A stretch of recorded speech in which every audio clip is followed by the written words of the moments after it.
कभी किसी से प्यार किया? कभी किसी को दिल दिया? बस इसी फालतू काम में लगे रहो।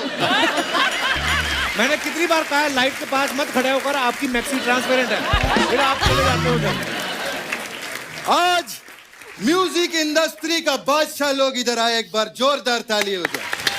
जबरदस्त। आप सब लोग का दुबई में बहुत बड़े फैन है। हाँ, उधर का गवर्नमेंट आप सबको बहुत प्यार करता है। वो मेरे को बोला कि जब सबको मिलेगा उनका सम्मान